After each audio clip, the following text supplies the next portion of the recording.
What is going on, everybody? This is Dr. Chris Featherstone here for yet another episode of Unscripted. You want it to be Shadow Stevens, EC3? No. Leading the charge. Where here's your guest, Mr. Fish, myself, Mr. 3. I'll let you continue. Hold the middle. Hold the line. Yes, indeed. I'll be the Shadow Stevens of the bunch. Remember Hollywood Squares back in the day, man? Yes. Shadow Stevens, the man in the middle. Well, that was Bill Cartwright, Chicago Bulls, but Shadow Stevens used to be the center square back in the day. Bobby Fish, you ever watched Hollywood Squares back in the day? He was. I did.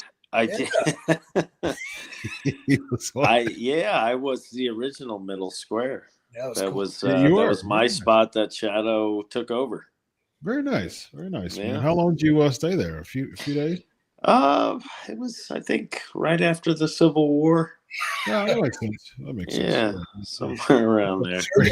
Very difficult time in society. We needed Bobby Fish as a center square right there, man. EC3, you got something to say? I just made a Civil War joke that was adequate. It's not worth repeating. Yeah. Oh, there you go. I said Sherman's March to the Sea and Bobby Fish in the middle. Very nice. Yeah. I think I read a rumor somewhere online that the first job I did was to Abe Lincoln. So funny thing about Abe Lincoln, he was a wrestler, right? Yeah. What else do you do besides get shot in the head? You know what I'm saying? Yeah. Unfortunately, yeah. Abe, go ahead, East. Yeah, that was a Kenny Powers quote. So that's yes, indeed. Don't get canceled by the IWC, which we're going to be talking about. Yeah, that wouldn't be the first, and it probably won't be the last. Bobby Fish get canceled by the IWC. Yeah, I don't know, but I think I'm bound to get canceled by somebody. Like my sense of humor is too off color to not like. It's just a matter of time before somebody cancels me. I've accepted it. My fate. Yes, indeed.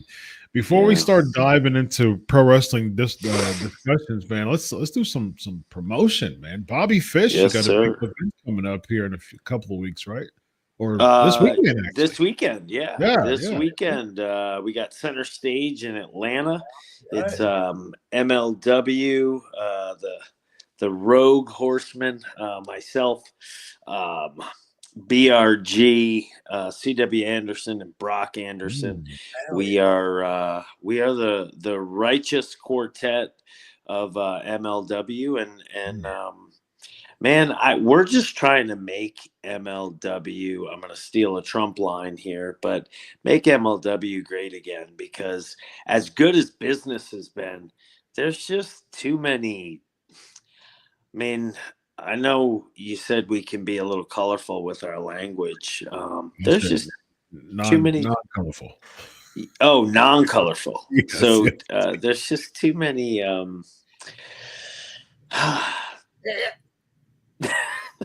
Too many. I've got to. There you go. Yep. There you go. EC said it, not me. Yes. Yeah. So we gotta separate the weak from the herd, and they got to be dealt with, and that's what the Rogue Horsemen. That's what we're here to do, and it's what we will be doing in Atlanta, Center Stage, the historic Center Stage. We got the BRG is going to be wrestling Paul London in a honey trap match. Yes, a honey trap match. What is that? Nope, nor should you have ever heard of it. But after this Saturday, you will. There you go. Good teaser. And so, yeah, I mean, we've been kind of kicking Paul around, and I don't know. It's time to kick him one last time and then move on. Move on. Yeah. Yeah. EC3. I mean, when I think of Paul London, I just can't help but think of the please don't die chants back in the day. Yes. So now it's like, well, please, I mean, whatever. We love Paul. I have nothing of the utmost importance to pitch, sort of NWA on Power on X or whatever I'm doing this weekend. I'm somewhere. I'm not at Center Stage, but it's a great building, and I'm sure Rogue Horsemen are gonna nail right up on in there. Do what they must do to make MLW very good again, because I don't steal that. Well, I'm curious about the honey trap match, because I love stipulations, especially when I don't know. Like, I think it's along the lines of like a tar and feathering. Oh, that's good. Yeah. I love doing bits. Yeah. Yeah. When NWA Exodus, my little territory promotion, has a show in March, Win in Rome 2, I'm going to have the second ever Julius Caesar Memorial Battle Royal. Whoa. I had the first one too. So everybody has to wear a toga. It's great. Okay.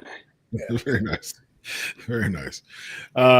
Cool. And where can we find? Is there tickets? Where can we find information? That's the website, ExodusProWrestling.com. At Exodus Pro on Instagram. That's where our best content's going to lie. And then whatever, hit me up. I'll get you hooked up. That is 3:15 in Cleveland, Ohio. And we're also streaming them live on the NWA's YouTube, because I provide additional content for monetization, because I'm a businessman. Because you do it all.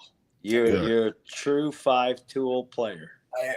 These shows are sort of like my Braveheart, because like I'm directing them, I'm writing them, I'm producing them, and I'm the star too. So really awesome. You're the Vern Gagne of NWA Exodus. Yeah. Yes, the judge. Although there's someone else who's a champion outside of you, right? So you're not completely the. Yes, I am. I'll come in there with the NWA World's Heavyweight Champion, but our current champion is a young man named Dante Casanova. But speaking of MLW, I'll be wrestling Richard Holiday on this show. So we have a little bit of a blood feud going. So we're going to have the first ever Final Flowers match. What does that mean?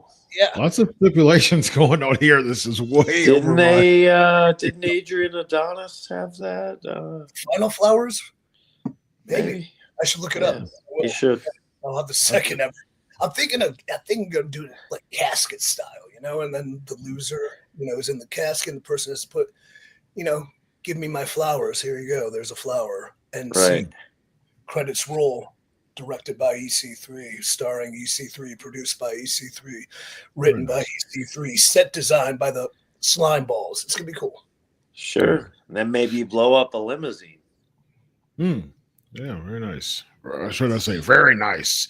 Speaking of very nice, perfect segue. Before we go to the segue, Bobby Fish, is there like a website or anything, or MLW or MLW, MajorLeagueWrestling.com. You can go to their Instagram. You can go to MLWtickets.com. Like I said, Center Stage in Atlanta this weekend. The shows are also carried on the YouTube channel, so they're always up there as well. Wonderful. Yes, sir. Is that like a sort of a pay-per-view kind of deal too? Yeah, something along those lines. There's wrestling fans watching on the internet. They're gonna be able to find it. Yeah. We're Exactly. Us to ask know the details what we do. Just do it. Exactly. Nice. Exactly.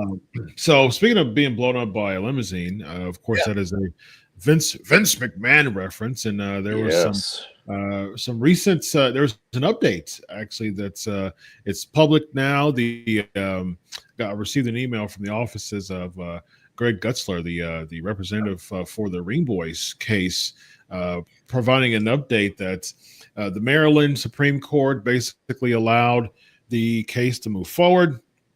And so there will be further investigation, and I mean the case and everything will move forward. There was just a federal investigation that was closed, and some people for a hot second thought it had anything to do with the Ring Boys or Janelle Grant case, and it didn't have to do with either one of those. And so now the Ring Boys case is still going forward. Let's start with you, Bobby Fish. From your interactions with Vince McMahon, how were they, first of all, and your thoughts on the Ring Boys case and all this going on? What do you think, Bobby Fish? To be honest, when you said the Ring Boys, I thought they were maybe a new Japanese tag team. I see what you did there. I see what you did. As far as my my interactions with Vince, like my time with WWE, with NXT, Vince's name was always on the bottom of the paycheck, but beyond that, like I was only really around him a few times, and he was perfectly sociable person to be around. I'll be honest, I always felt like, and I don't know if EC could comment to this as well, but like I always felt like I worked for Hunter. That was who I felt like I worked for, I wish I did. I came up before with that call up, I think, before you were maybe. So it was like the Wizard of Oz, but like you go behind the curtain and it just sucks, is what it was. I mean, that was the second run in with them.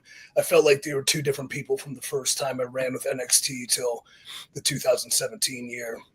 Yeah.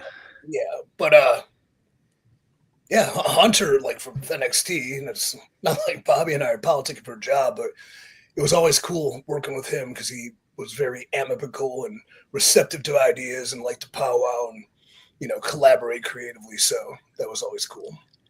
I think that was kind of my overall kind of critique of what NXT was. It felt ultimately collaborative. Like there was the final say, but there was always debate before that. So it was cool, man.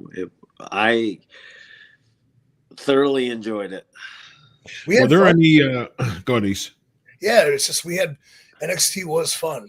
Like it's hard to have fun in wrestling, but training at the gym, hanging out with Terry Taylor, doing yes, and it was a good time. Yeah. Did either one of you ever hear? There was a lot of rumors and goings on of an innuendo, so to speak, of a clash between Vince McMahon and Triple H when it came to creative issues. There was a bit of a clash there, and there was a point of time where Triple H stepped away from a role, and then there was some rumors of some issues going on with them, having some issues within each other creatively. Did either one of you see that, or did it change any type of feel or vibe in the environment altogether or anything? I think I was probably fired in COVID at the time when this came about.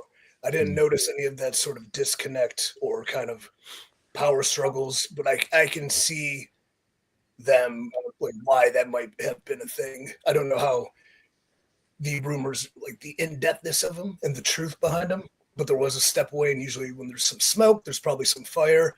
I can definitely see, I mean, Vince has been on top of that world for his entire existence, that even though it would be usurping power is very difficult to somebody who's maintained it and controlled it for so long.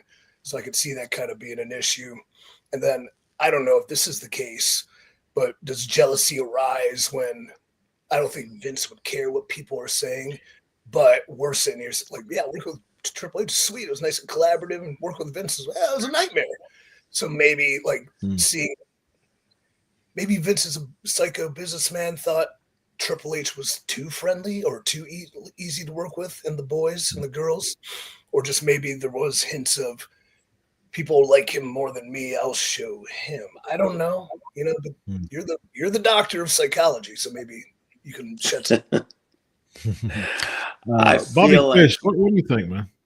Well, it was definitely like EC said, during COVID, and I feel like I don't know that you can really put much stock into any of the things that went on during the COVID timeframe, whether it be wrestling or just the larger society we live in, with all the stuff that we know now and continues to come out about COVID, where the lies start and the truth begins is such a blurry line. And pro wrestling was no different. I think the fact that the rumors changed as frequently as they did was kind of confirmation that okay, I choose not to believe any of it. And I'm sure somewhere in the middle there's some truth to something, but there's no way to discern what that is. So I'm not paying attention. Chris, do you remember the time frame that was? That step away kind of thing? It was right before COVID or during right around the COVID era. That was 85, right? Yeah, around 85, 86, somewhere around there. Yeah. I got a question for you, Bobby Fish. So speaking of Vince and rumors, one of the biggest, another rumor as far as Adam Cole is concerned, was that Vince wanted him to be called up to be a manager. What say ye about that? Was that any type of discussions going on that you heard about while you were in the Undisputed Era about him getting called up to be a manager? Nothing more than the same rumors that everybody else was privy to. Adam never had a conversation with me about that. And between the four of us, we talked about everything. So I'm not really sure what kind of truth there is to that. If there was any, it wasn't something Adam discussed with myself or the other two guys. Yeah. Before we get into Royal Rumble, I got some questions as far as just releases are concerned. EC3, you were released from the WWE. You've talked many times about how that was a really difficult space in your life because of the 24/7 championship, the release, the COVID, and things like that. Bobby Fish, you were also released from WCW around NXT era, and it's NXT Undisputed Era. Yeah, WCW.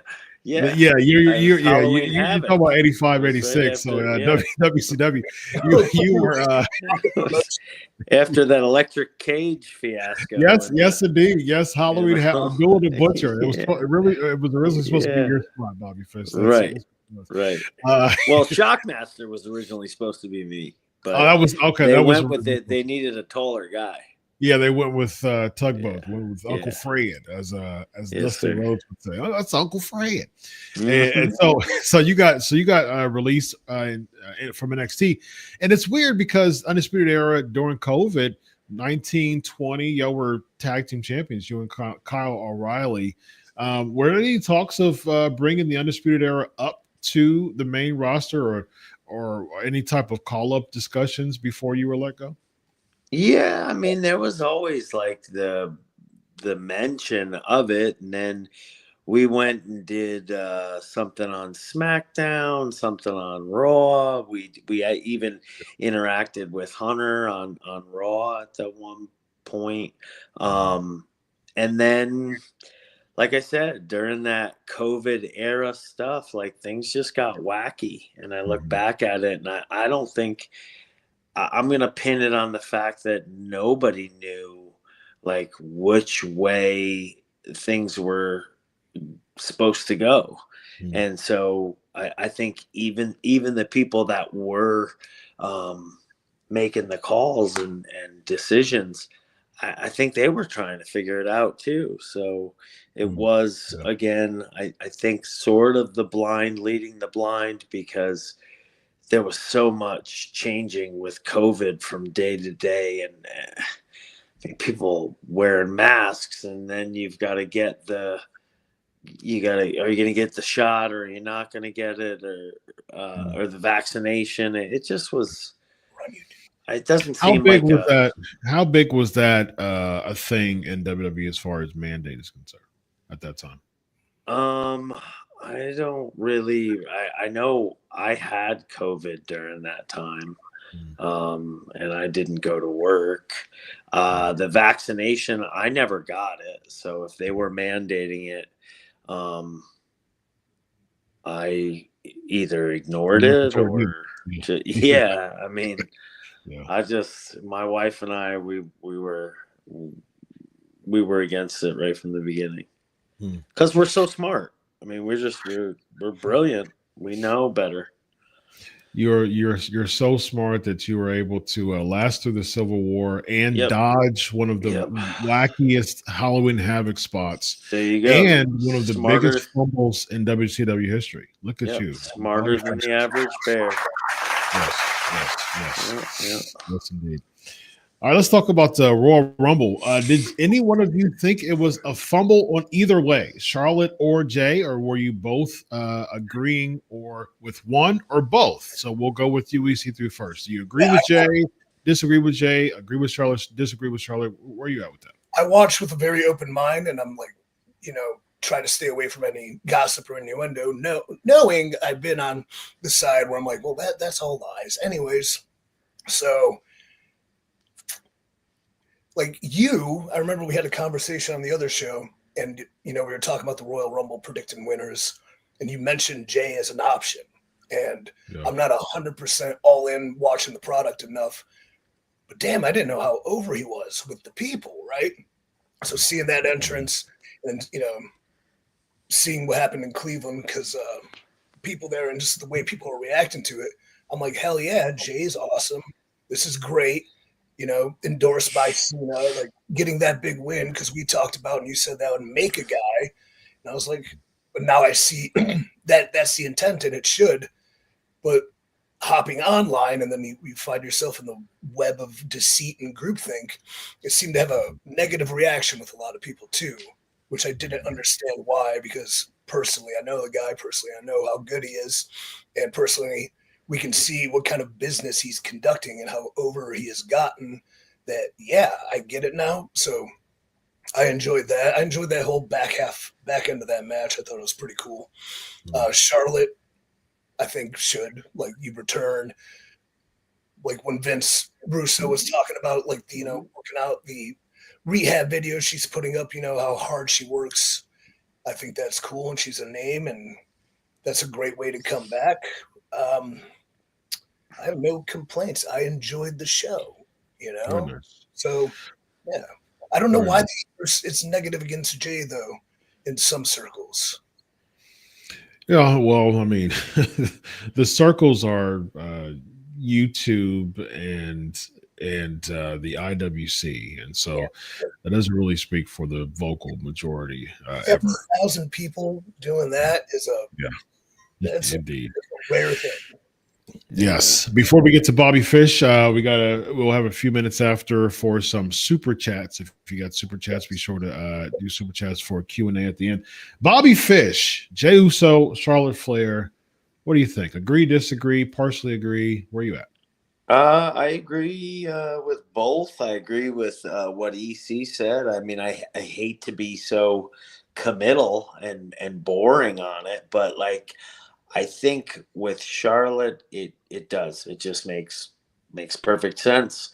You're gonna pick somebody that I don't see why not. And then with Jey, I mean, to me, he's this generation's Cena potentially. He's at least in the running for the guy to be that predecessor, because he's over huge with the young audience. And those are, if you're looking from a demographic standpoint, like those are the people that are going to continue to buy merchandise and move the business into the next decade. And then those same kids now are going to eventually have their own children, and it all just continues to play forward. So to me, he's got the catchphrase, the yeet, and that whole thing. It's captured the imagination of the young audience. And I think that's vital, man. That is vital. And to me, Jay's struck gold when it comes to that. And I think he just needs to keep doing what he's doing. I think the decision makers there, they see it, and man, they got analytics and stuff that help them back the decisions they make. So like the fans that are out there complaining about it right now, it's like,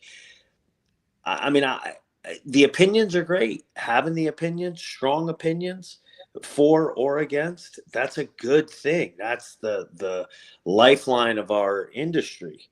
But you gotta also consider, like, well, what do you really understand, and what do you not understand?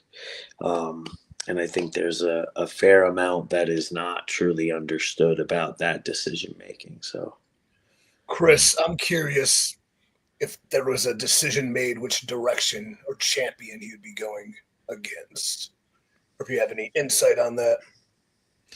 Gunther, as far as now is concerned, that's what the direction is. It could change, of course, but the story arc is Jay lost to Gunther a couple of times, and then they're getting of course, the video package is ready for that. Can this be his crowning moment of defeating Gunther finally? And when it came to storylines, though, I think that's one of there's a general consensus, or at least there's a wide thought or a majority of thinking that storylines are a missing link when it comes to a lot of pro wrestling nowadays.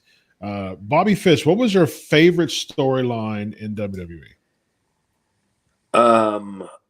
When I was a fan growing up. Nope, as a competitor. Oh, I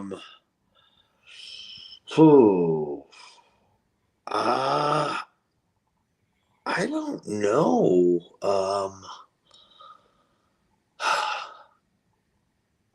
Yeah. I mean, I really enjoyed the build up to the first War Games, and the whole, and even the way that like they had me, Adam, and Kyle kind of come on the scene. I think it explained away the size or lack of size between the three of us, being smaller guys, but we always operated as a group. So like it had an explanation to why we were able to sort of still be threatening. That and I like that. I like when pro wrestling it checks the detail boxes, because at the end of the day, that was always what I enjoyed the most as a fan, was like the little intricate details. And that's definitely what I gravitate towards. And so that was so. Speaking of details, the Undisputed, the Shock the System theme is one of the, or not the best theme song in the history of NXT. Would you agree? Did you? I figured you did, EC3. That would come from a mind like yours, very much so. Yeah. Even the samples and the cuts and all that stuff. What do you think about your theme song, Bobby Fish? Truth be told, the first time the three of us heard it, we were like, ooh, not a big fan. I don't know about this one. But I think I'll speak for myself. Like I trusted that they knew what they were doing. And I think it's been that way in my whole career when it came to theme songs. Like I remember when they first gave Kyle and I Damn Valentine's Dance Away in Ring of Honor for Red Dragon, and I didn't really care for it. And then I remember coming into NXT and trying to choose music, and like the only one that sounded or felt right was Dance Away. So I think it's just human nature. It grows on you, and then it becomes your identity for a certain amount of time. And if I look back at my whole career, like I could kind of earmark them all with the music. Very true. Good point. Yeah. My last question to you real quick, Bobby Fish. Did you, Kyle or Roderick, ever want to shove Adam Cole out of the center and take the boom spot? No, we were pretty in agreement, like as a committee, that Adam was the only one that could do that, because at the end of the day, I think if we were to have our own Royal Rumble, like the winner would have been either me or Kyle. I think that's who the toughest were. But then Roddy, if it became a stamina question of stamina, like then it was definitely Roddy. But it was kind of a universal determination that Adam, we would beat the piss out of. I figured that someone like a Bobby Fish, just that grizzly uncle of the Undisputed Era. Yeah. Instead of saying Adam Cole, baby, just give him like a club. Like, I'm tired of just being this Adam Cole, baby stuff. Like, I used to just look at Adam and say, "Come sit on my lap." There you go. Perfect. Something like that. Absolutely. Yeah. EC3. What about you? Yes, indeed. What about you and theme songs? What's your favorite theme? I don't remember your theme song. Dude, it's a bop though. It's really good. Is it a bop? I'll check it out. And I actually did write the lyrics for it. Did you? And, forgive me, I can't think of the production company's name, but like I kind of tie me kangaroo down. Sport. Yes. Tie me kangaroo down. That wasn't that Did it? CFOs produce it too, or no? CFO, yes. Okay. But it was like I had it. I don't remember what examples I had, but then you shot up like this was trouble, so if we could kind of be in this theme. But yeah, I mean, I've had some pretty damn good theme songs. I'm not gonna lie, I'm very fortunate. TNA was the Bob for sure. I mean, you were talking about a Bob. I mean, if you look Top 1% by CFO. That was a more complete song. Yeah, that was good too. Yeah, we are. Yeah. Top 1%. Yeah, I remember that one. Yeah. But are you that bored, Bobby Fish? No. I just it's late. It's late here. Yes, it is late. That's all. It's almost that's midnight. all. It's been a long day. My days start at 4 a.m. usually. So. Oh man, thank you for this, man. All good, man. All good. Speaking of that, today was my wife's birthday, so yes, I was up real early making Happy breakfast. Birthday. Yeah. What a guy! What a guy! I hope my daughter that doesn't exist would marry a guy like Bobby Fish. Yes, I'm not sure. My wife would say the same, but I appreciate it. Well, at least today you made her feel like an absolutely queen that she is, and so thank you, Queen Fish. Yes, man. For happy birthday to the Queen. Happy birthday. Right. Yes, indeed. All right, one more plug away. Bobby Fish, what you got? MLW this weekend, man. Where can we find you, and where can we find MLW stuff? MLW MajorLeagueWrestling.com, the Bobby Fish on Instagram, MLW Wrestling on Instagram as well, YouTube channel for the PLE or whatever they're calling them these days. I think it's still PPV for MLW. PPV. I think PLE, acute WWE thing. Yeah, I don't know at this point. Like, I'm not the demographic. That's kind of my tagline at this point with my Kung Fu Santa. That's a shirt, man. Make that a shirt. My Kung Fu Santa beard. I just feel like I'm not the demographic anymore. Yeah, it's a beautiful tagline, man.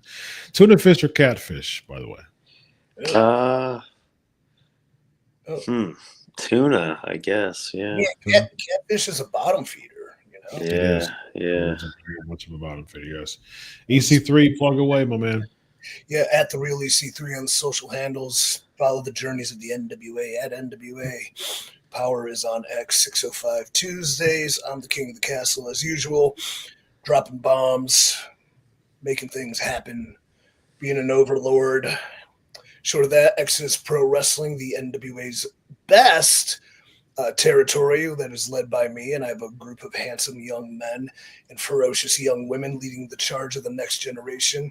Some say it's got NXT and its best days vibe, and that someone is me, because it does. It's really cool. Crowds are cool. So check that out on the NWA's YouTube. We have 3 of our live streams up there now. Next one being March 15th. When in Rome 2. We'll have a Final Flowers match with Dick Holliday, and we're gonna have the Julius Caesar Memorial Battle Royal where everyone's in togas, and plus our new champion Dante Casanova will be defending against Anthony Green. Our boy PB Smooth, Pretty Boy Smooth, will be taking on Tankman. So those are 2 up and coming names I'm really excited to get a look at. So wonderful. Cool. We got Bobby Fish, former NXT Tag Team Champion. We've got a former Ring of Honor Tag Team Champion as well. Also got EC3, 3-time World Champion. I am the Dr. Chris Featherstone here. This is Unscripted. Have a good night, everybody. So long.